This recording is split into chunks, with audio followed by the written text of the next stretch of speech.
Here for breakfast and our teeth. That's one way to start this off. But that's not why we're here. What are we talking about today, Mark?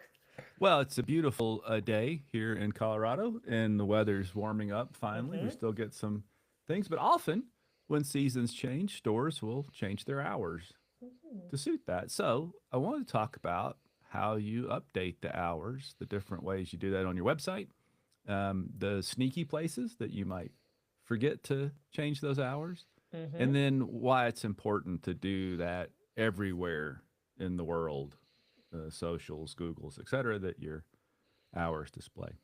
Yeah. So if we go to settings and website and Mm-hmm. store information, we will see this stuff. And we'll talk about this part, the store hours.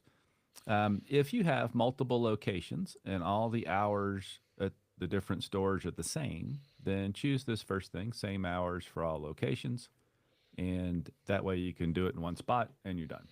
And Mm-hmm. that is the first thing I'd like to mention as far as making it easy, as we always talk about, make it easy for customers.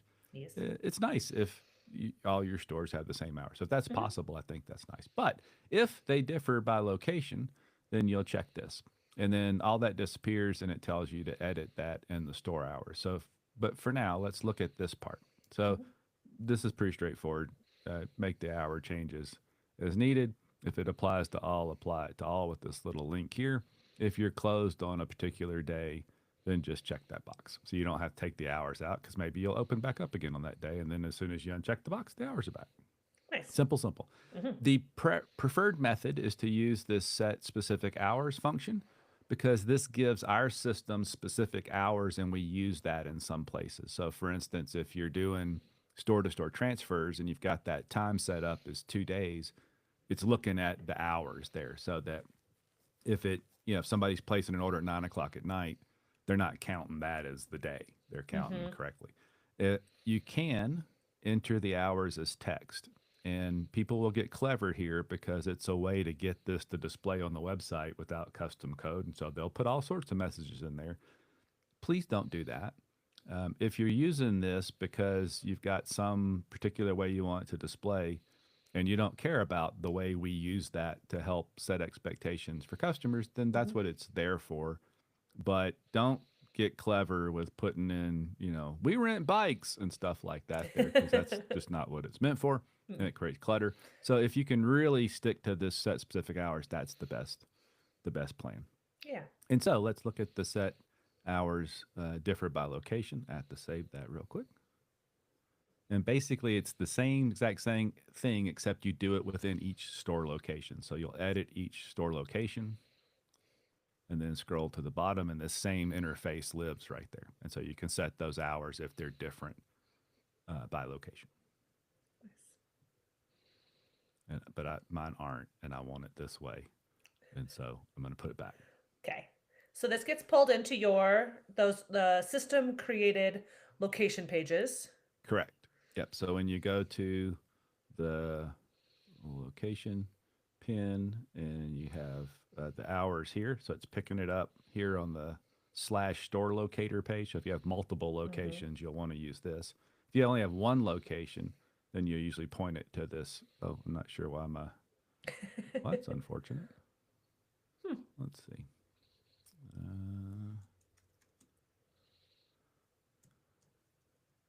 the many trials and tribulations of demo sites.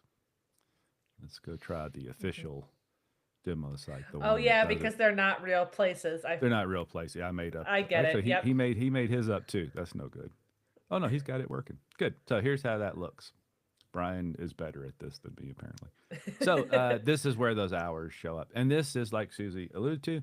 This is automatically updated when you update those store hours. Yeah. And I like when going the recommended route by using those kind of like the day by day system situation rather than entering by text because it keeps everything the same format too. Correct. And that's Yeah, nice. that's very nice.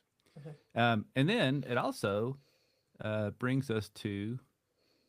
Let's get rid of that ugliness. The other places that you might put hours that are Yes. not controlled by that. And so Mm-hmm. maybe you put your hours in your footer so Mm-hmm. that they're, in your footer. Or maybe you put them in this little section at the top here. And Yeah. So that is just text. It's not connected Hmm. to, it cannot be connected to that store information that we just updated. And so you want to remember to go update that manually if you change your hours. And Hmm. this is part of the other part of the make it simple thing. I see some pretty crazy hours, especially with multiple stores. And so, we're open from on Monday from 10 to 4, we're open Tuesday 10 to 4:30, we're open Wednesday and Thursday 9 to 6:50. I mean, it's crazy. And Hmm. I mentioned that not because there's not legitimate reasons to vary your hours. Maybe there's Yeah. staffing issues. Hmm. Maybe there's traffic issues, whatever. There's legitimate reasons, but consider it from the consumer's point of view that you can't ever remember or figure out when this place is open. And it's some kind of weird matrix to try and figure out, okay, it's Tuesday. And this is a little extreme example. This store's open every day from 10 to 6, except Tuesdays after a quarter moon and every other second Sunday above 40 degrees. Sometimes it feels like that they get so complicated. Yeah. So if you don't really have to do that, please just be simple with it and have Hmm. hours of operation that are as consistent as possible, because not many things can frustrate a consumer and a person in general as much as finally doing what we want them to do. They got in the car and came to the store only to look up and see that it's Wednesday, and Wednesday's the only day you close at 4 instead of 6. Yeah. That's just frustrating. So that's why my silly message is there. But Nice. remember, anywhere except the map blocks Hmm. and the places that store information displays, if you've put your hours somewhere, and a lot of good reasons to do that, Yeah. you have to go manually update those. Yeah. Another place that I see besides like a footer or something like that would be order confirmation emails and messages.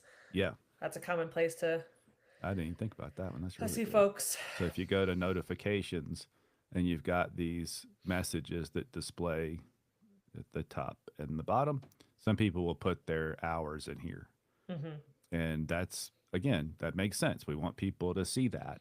Hmm. But remember, have a list somewhere, a checklist that if we change hours, these are all the places we need to go do that, because this isn't going to automatically change, nor would, and that just reminds me, if you're using the order confirmation page message, wherever that went. Oh, this is the cart This one page. So if you're moved. using Oh, it, the cart page, a message here, or we move that. We need to do another video for where we moved it to. I don't remember where we moved it to. Mm, I don't remember where that other I don't message either. went. Anyway, there's another But message. The it's in checkout. Y'all are gonna have to no. sit here while I figure this out. Drive me crazy. Here, But the yeah. the confirmation page message. So this is the thing Hmm. they see as soon as somebody places the order and it pops up. Some people put the hours there. So same thing. Yeah. Yeah.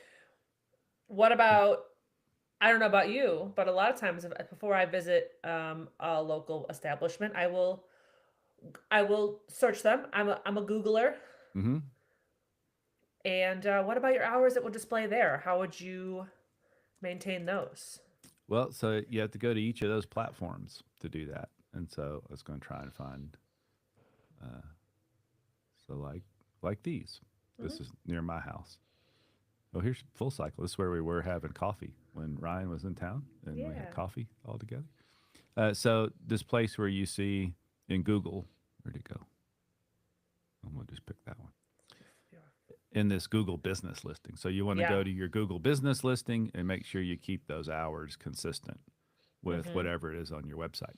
There is a similar place like this in Apple Maps, in Yelp, and Facebook, Bang. and Yeah. Bing, all the many places that it could come up. Sure, Bing only has 11 people worldwide that search using Bing. But remember, it's not just the people. We do want to be mostly concerned with how it affects searchers and shoppers. But once it's digital across these platforms, then other search engines are looking at all this information. And when it's inconsistent, that's a bad sign for things. So Hmm. keep that in mind. Keep those updated anywhere that your hours live. They need to be updated if you change them. And, this is how you do all that. Yeah. And there's a link in the description to the Help Center article that's got some links to these other things and points you in the right direction. Yeah. Yeah. All right. guess that's all. I guess that's all. Yeah. Yeah, You we're covered it. closed now. Our hours have ended. We're closed now. The daily stream is now closed.